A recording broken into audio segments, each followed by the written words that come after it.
Steve, in the statement that we've had from Coventry City today, they say this was something we were expected, this was something on the cards. Was it something they discussed, the board, the club, Sisu, discussed with you before you joined, this possibility of administration?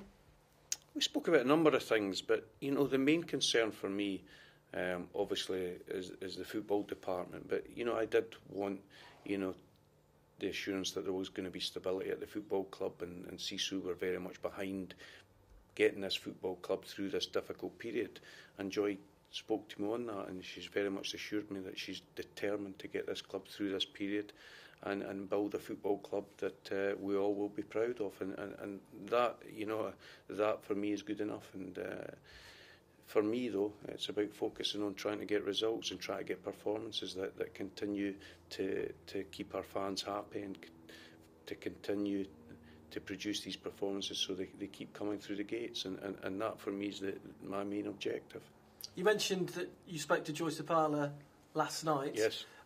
What happened there? How was that initiated? Was it you calling her, her calling you? What happened? No, Steve Margaret obviously informed me. I had no idea of the situation. He informed me, and then I spoke to Joy on the phone, and it was a very productive conversation, and one that I'm very comfortable with. What would be your message to fans? Because, you know, they turn on the telly, they read the papers, they hear all this stuff on the radio about some of these worries. You know, they hear all these different stories coming out. What would be their message? What would be your message to them at the moment?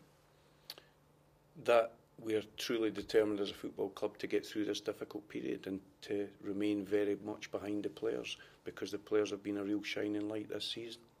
And in terms of now looking ahead to the next match and moving forwards, is it at all difficult when you've got this backdrop? Because there might be some fans look at this and they say, well, hang on a minute, we've got no Leon Clark for the rest of the season. We could lose 10 points. It's all over, isn't it?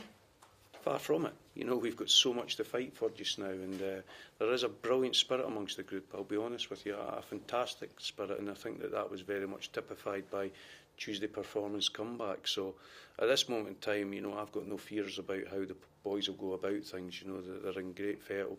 We're really determined, and I think that, as I've said to you, they've been hugely receptive to all the information we've gave them. So in terms of the footballing department,